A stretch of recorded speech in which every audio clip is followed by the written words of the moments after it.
bo albo zniszczysz, albo ukradniesz w drodze. Ta mapa nie jest wystarczająco duża, żeby pokazać wszystko to, gdzie się wybieramy.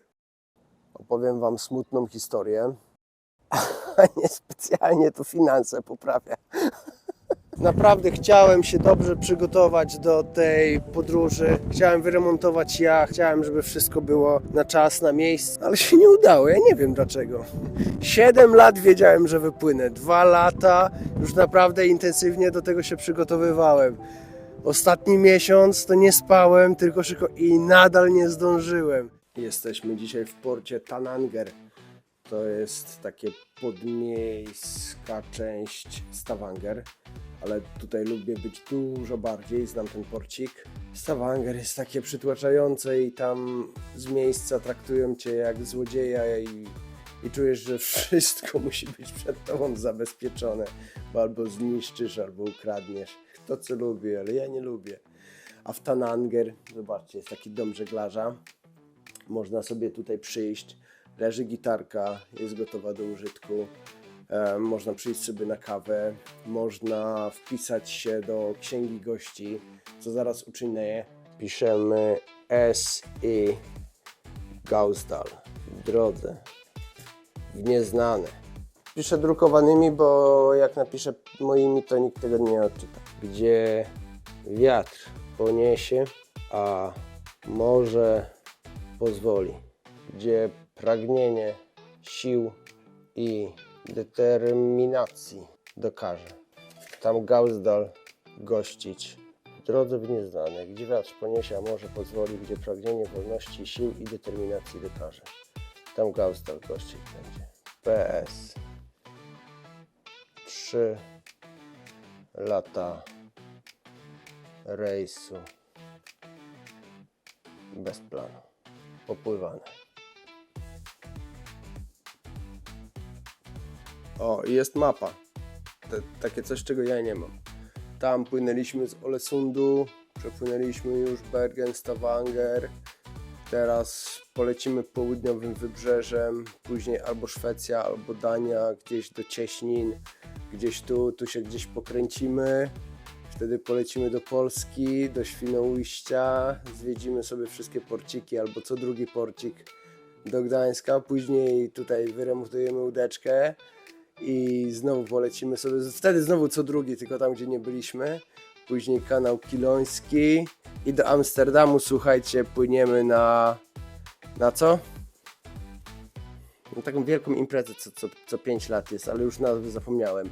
Że tym kanałem płyną te wszystkie statki i my tam będziemy w tym roku. No, tam płyniemy. Ta mapa nie jest wystarczająco duża, żeby pokazać wszystko to, gdzie się wybieramy.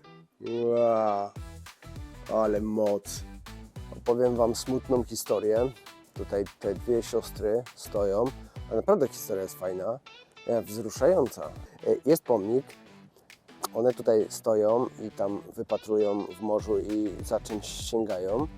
Chodzi o to, że to są córki latarnika. Tutaj w niedalekiej okolicy była latarnia. Mówimy o latach 125 lat temu. 1908 grudzień 1900 roku. Ich tato, który był latarnikiem, wypłynął tutaj do Tananger wraz z braćmi, ich braćmi, nie swoimi.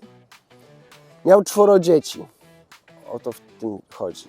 Że miał 4 dzieci i te dwoje tych dzieci zostało na latarni, na tej wyspie, a tato z synami pojechał do Tananger. Zaczyna się układać ta historia. I jak wracali, to ta łódka ich się przewróciła. Fala przewróciła łódkę, a te dziewczynki to widziały. I one ruszyły im na pomoc. To były małe dziewczynki. One są, tak wygląda, jakby były duże, bo są większe ode mnie, ale to są małe dziewczynki. I one ruszyły na pomoc tacie i braciom. I udało im się uratować jednego brata. No i tato i jeden brat zginęli w morzu. I te dziewczynki, mimo tragedii życiowej wróciły z powrotem na latarnię, żeby zapalić światło. I miasto Tananger wynagrodziło im to, wypłacając 50 koron. Wtedy może miały na pewno większą wartość niż dzisiaj. I dając im medal. I więcej nie wiemy, ale pewnie na pewno były bohaterkami do końca życia, znając Norwegów i ich podejście do morza. Ale historia ta opowiada o tym, co powiedziałem i no ma jakiś, sami sobie wyciągnijcie jakiś wątek z tego, jakiś wniosek. No najważniejsze, że mimo tragedii popłynęły na wyspę i zapaliły latarnię, bo latarnię trzeba zapalać. Podejrzewam, że tatuś im to powtarzał wielokrotnie, no i miały tak zakorzenione. Ja Wam opowiedziałem historię, a Wy sobie... Fajna historia, nie? Też bym pojechał zapalić latarnię, chyba.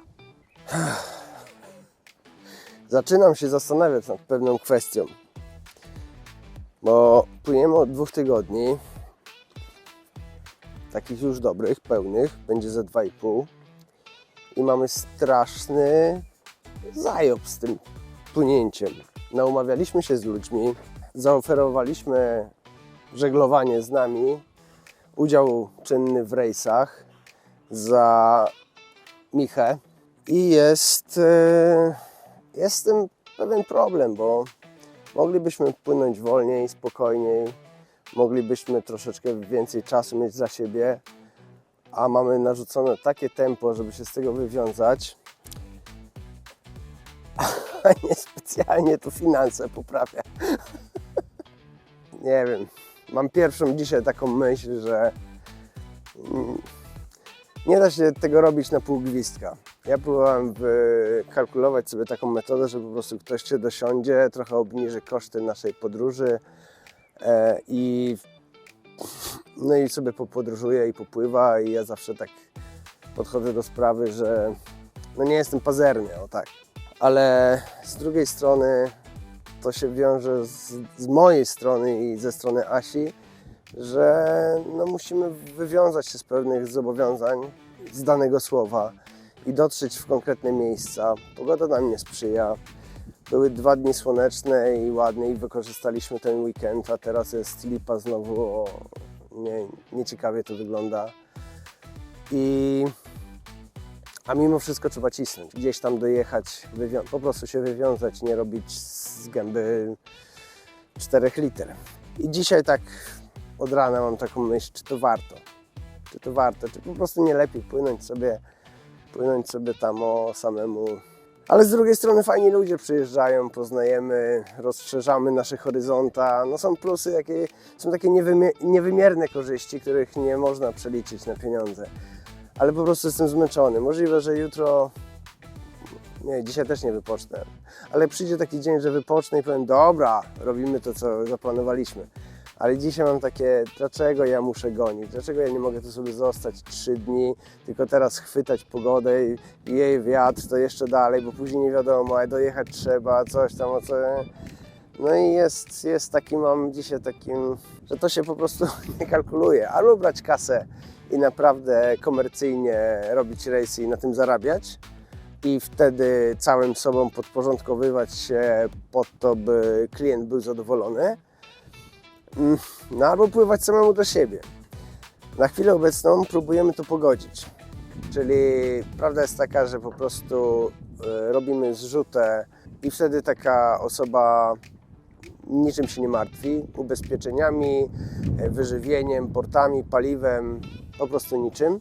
Ale na ile to się sprawdza i czy to się w całkowitym jakimś rozrachunku nam kalkuluje, po 2 tygodniach jestem po prostu tym systemem wyczerpany. Na dzień montażu nie doszedłem do żadnych budujących wniosków. Robimy, co zaplanowaliśmy, a żeby dojść do jakichś wniosków, myślę, że potrzebny jest większy przedział czasowy, jak 2-3 tygodnie rejsu. Poczekamy, zobaczymy. A tymczasem troszkę odpoczęliśmy, nie mocno i jesteśmy gotowi na więcej.